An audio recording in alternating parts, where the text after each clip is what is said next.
Hello friend, welcome back to civil Gyan. आप सभी का सिविल ज्ञान में स्वागत है। दोस्तों, आप सभी को पता है कि दिल्ली डेवलपमेंट अथॉरिटी के अंदर आपकी जो है अच्छी खासी वैकेंसी आपको देखने को मिल रही है। अगर हम बात करते हैं यहाँ पे कि दिल्ली डेवलपमेंट अथॉरिटी में आपको जो है एक अच्छी खासी वैकेंसी है, सिविल के लिए एक अच्छा चांस है। यहाँ पे डिस्कस करने वाले हैं हम इसके एग्ज़ाम पैटर्न के बारे में, और यहाँ पे कैसे आपको फॉर्म फिलअप वगैरह करना है, सारी चीज़ें हम यहाँ पे आपको जानकारी देने वाले हैं। अगर हम बात करते हैं इंपॉर्टेंट डेट की, तो यहाँ पे इंपॉर्टेंट डेट में बताया गया है कि आपका जो फॉर्म फिलअप स्टार्ट हो रहा है, opening date and time for online registration application जो 11 तारीख से आपका स्टार्ट हो जाएगा और 10 बजे से आपका ये स्टार्ट हो जाने वाला है। लास्ट डेट जो आपकी इस एग्ज़ाम की है वो आपकी 10 जुलाई है। ठीक है, तो 11 जून से आपका स्टार्ट हो रहा है और लास्ट डेट आपकी क्या 10 जुलाई है। आपको इसके बीच में ही फॉर्म को फिलअप करना स्टार्ट कर देना है। अगर जो इसकी बात करें टेंटेटिव शेड्यूल ऑफ एग्जामिनेशन की, इसकी जो डेट दे रखी है, एग्ज़ाम आपकी दे रखा है सितंबर में, आपका सितंबर मंथ में दे रखा है। तो आपके पास जो है कम से कम 3 महीने का आपके पास टाइम है, तो अच्छा खासा एक टाइम है जिसमें आप अपनी प्रिपरेशन को एक अच्छे तरीके से कर सकते हैं। तो डीडीए के लिए आपको जो है ये बताना चाहते हैं कि इसमें जो है डिप्लोमा कैंडिडेट ही एलिजिबल है, बीटेक को इसमें एलिजिबल नहीं किया गया है। जो आपकी जेई सिविल की पोस्ट है उस पोस्ट के लिए डिप्लोमा कैंडिडेट को ही एलिजिबल किया गया है। यहाँ पे साफ साफ यहाँ पे लिखा हुआ है, यहाँ हम देख लेते हैं। यहाँ पे तो ये तो दिया है जैसे कि मतलब कुछ इसमें पोस्ट हैं असिस्टेंट डायरेक्टर के, तो इसके लिए दे रखा है कि इसके लिए क्वालिफिकेशन आपकी क्या होनी चाहिए, ये चीज़ें यहाँ पे दे रखी है। बाकी अगर यहाँ पे आप देखेंगे तो यहाँ पे साफ मेंशन भी ये भी किया हुआ है कि जो जूनियर इंजीनियर सिविल का पद है उसके लिए आपका जो एज है 18 से 27 साल के बीच में होना चाहिए, और डिप्लोमा इन सिविल इंजीनियरिंग यहाँ पे साफ साफ लिख रहा है। यहाँ पे डिग्री वगैरह की बात नहीं की हुई है। और एक जहाँ साफ मेंशन भी इसमें अभी हम आपको पीडीएफ में दिखाएंगे, वहाँ पे लिखा हुआ है साफ साफ कि आपको वहाँ पे डिप्लोमा पोजीशन ही होना चाहिए। यहाँ पे बात कर लेते हैं, ये आपकी टोटल अगर हम सीट यहाँ पे देख रहे हैं, टोटल सीट आपकी जो है टोटल वैकेंसी अगर हम यहाँ पे देखना चाहें तो टोटल वैकेंसी आपकी 220 है। 220 यहाँ पे सीट आपको देखने को मिले, जिसमें यूआर की सीट 92 है। फिर उसके बाद आपको अगर हम यूआर के बाद देखना चाहें तो यहाँ पे ईडब्ल्यूएस की 22 सीट है, और एससी की आपकी 32 है, और एसटी आपकी 16 है। तो अच्छी खासी यहाँ पे पोस्ट है। और ओबीसी की भी आपकी यहाँ पे जो है 58 सीट आपको देखने को मिल रही है। तो एक अच्छा खासी अपॉर्चुनिटी है, 220 सीट यहाँ पर आपको देखने को मिल रही है डिप्लोमा कैंडिडेट के लिए। और यहाँ पे टोटल डिप्लोमा ही एलिजिबल इस कैंडिडेट इस के लिए है। अगर हम बात करें मैकेनिकल और इलेक्ट्रिकल का भी यहाँ पे कुछ पोस्ट जरूर दिया हुआ है, उसके बारे में हम लोग देख लेते हैं। यहाँ पे अगर हम देख लेते हैं इलेक्ट्रिकल और मैकेनिकल का, तो यहाँ पे देखिए गाइस, यहाँ पे दे रखा है कि जूनियर इंजीनियर इलेक्ट्रिकल और मैकेनिकल इसके लिए भी डिप्लोमा ही कैंडिडेट एलिजिबल होंगे। यहाँ पे भी बीटेक को एलिजिबल नहीं किया गया है। ये सारी सीटें आपके डिप्लोमा के लिए हैं, जितना भी चाहिए आपका पद है। आगे बढ़ने से पहले देख लेते हैं कि यहाँ पे कुछ चीज़ें लिखा हुआ है, मेंशन किया हुआ है कि आपका ये लिखा हुआ है, आप लोग इसको पढ़ लीजिए। यहाँ पे लिखा हुआ है कि for the post of junior engineer civil post code 2 and junior engineer electrical आप मैकेनिकल पोस्ट कोड 3, इन सभी के लिए जो ओनली दोज कैंडिडेट वही candidate possession in the diploma civil engineering, मतलब जो डिप्लोमा या तो सिविल इंजीनियरिंग से किए हों या तो डिप्लोमा इन इलेक्ट्रिकल आप मैकेनिकल इंजीनियरिंग से किए रखे हों, या इक्विवेलेंट क्वालिफिकेशन जिनके पास हो, जो कि एलिजिबल हो apply for the post of junior engineer civil या जूनियर इंजीनियर इलेक्ट्रिकल और मैकेनिकल। मतलब साफ साफ यहाँ मेंशन कर दिया गया कि डिप्लोमा कैंडिडेट ही आपके लिए इस पोस्ट के लिए एलिजिबल होंगे। बाकी अदरवाइज जो इसमें कुछ पोस्ट हैं जो कि है, तो उसके लिए अपना देख लीजिएगा उसमें क्या कैसे है। लेकिन जो डिप्लोमा सिविल का है, डिप्लोमा मैकेनिकल इलेक्ट्रिकल का, उसके लिए आपका जो है टोटल आपका जो है केवल डिप्लोमा कैंडिडेट ही एलिजिबल वहाँ पे रहने वाले हैं। ठीक है, तो ये आपको ध्यान रखना है ये सब चीज़ें। अगर हम बात करें इंपॉर्टेंट इन्फॉर्मेशन यही दिया हुआ है कि आपको एलिजिबिलिटी आपको चेक कर लेनी है। जिस पोस्ट के लिए जिस पोस्ट के लिए आप भर रहे हैं फॉर्म, उसमें आप लोग एलिजिबिलिटी चेक कर लेना। 10 जुलाई से पहले आपको फॉर्म को फिलअप कर देना है।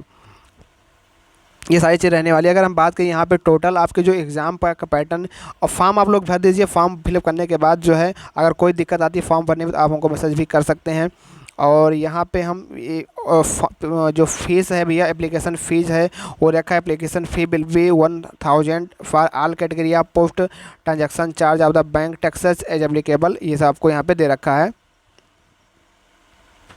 और यहाँ पे जो है women candidate and candidate belonging to schedule caste, schedule tribe, PWBD and ex serviceman category are exempted from paying application fee. ये सब चीज़ यहाँ पे आपको दे रखा है कैसे किसका क्या है। जैसे कि SC ST के यहाँ पे फीस जो है पेड नहीं है करनी है, उनको फ़ी कोई पेड इसमें नहीं करनी है। ठीक है, और उनको जो है इसमें जो है एक क्या कहते हैं, अगर आप वहाँ पे DDA का फॉर्म, DDA के एग्ज़ाम देने आप जाते हैं वहाँ पे दिल्ली डेवलपमेंट, वहाँ पे तो आपको भी एक अलाउंस भी दिया जाएगा, उसका भी इसमें फॉर्म है, आप उसको भी अभी हम आपको दिखाने वाले हैं पूरा। पेमेंट का फ़ी आपका कैसे मोड पेमेंट होगा, आप इंटरनेट बैंकिंग से कर सकते हैं, डेबिट कार्ड से अपना पेमेंट कर सकते हैं। सब तरीका यहाँ पे दे रखा है किस तरीके से 1000 आपकी फ़ीस यहाँ पे पेमेंट की फ़ीस रहने वाली है। तो ये एग्जामिनेशन सेंटर आपका कहाँ कहाँ पड़ेगा, जैसे कि अगर हम एग्जामिनेशन सेंटर की बात कर लें तो ये दे रखा है भैया कि the online examination will be held, मतलब आपका ऑनलाइन एग्जामिनेशन सेंटर कहाँ पे होगा, तो ये आपका will be held preferably at a centre located Delhi NCR में होगा। If large number application are receive for particular category of post then DDA में discussion holding other cities also. जैसे कि मतलब अगर मतलब यहाँ पर पहले दिल्ली एनसीआर ही बना हुआ है, बाकी अगर किसी सिचुएशन में अगर नंबर ऑफ फॉर्म ज़्यादा पड़ जाते हैं तो कैसे भी करके वो अपना सिटीज और भी बताएंगे बाद में। फिर उसके बाद यहाँ पे सिलेक्शन प्रोसेस दे रखा है भैया कि अगर हम बात करें यहाँ पे जूनियर इंजीनियर सिविल की हम लोग बात कर लें, या जूनियर इंजीनियर आपकी हम जो मैकेनिकल इलेक्ट्रिकल की बात कर लें, सिविल के पोस्ट के लिए बात करें तो यहाँ पे सिंगल स्टेज ऑनलाइन एग्जामिनेशन होगा, सिंगल स्टेज होगा। यहाँ पे टियर 1 टियर 2 का कोई मतलब नहीं है, टियर 1 ही यहाँ पे एग्जाम होने वाला है, जहाँ पे आपको देखा लिया क्वेश्चन पेपर सेल भी 2 आवर्स का होगा, 2 घंटे का पेपर होगा।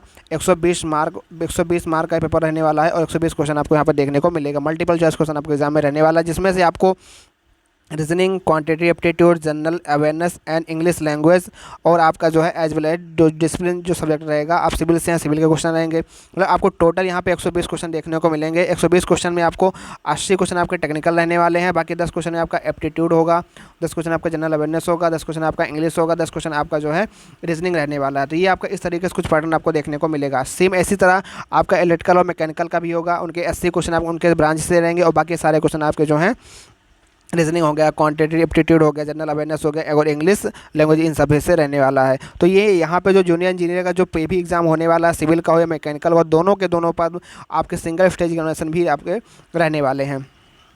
फिर उसके बाद यहाँ पे जो है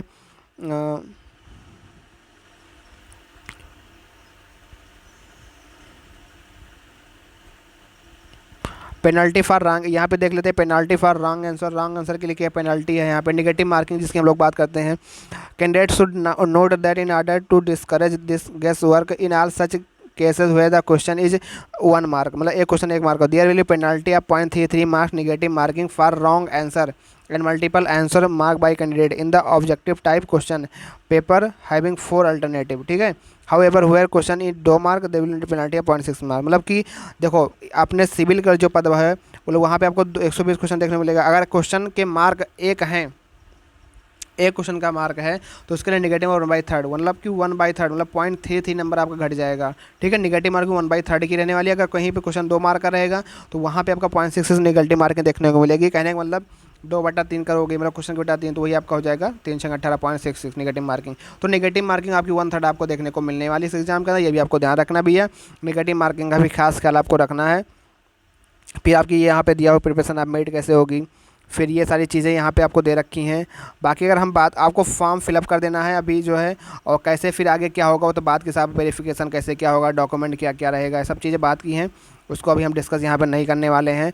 बाकी आपको जो कैसे अप्लाई करना है वो सारी चीज़ें आपको यहाँ पर भैया आप अप्लाई कर सकते हैं। अप्लाई करने के बाद सबसे ज़रूरी अहम बात होती है आपके सिलेबस की, कि भैया जो सिलेबस है इसका क्या कैसे रहने वाला है और इसमें जो है कैसे क्वेश्चन पूछे जाएंगे, कहाँ से क्या कैसे रहने वाला, वो सारी चीज़ों को हम यहाँ पे डिस्कस करने वाले हैं।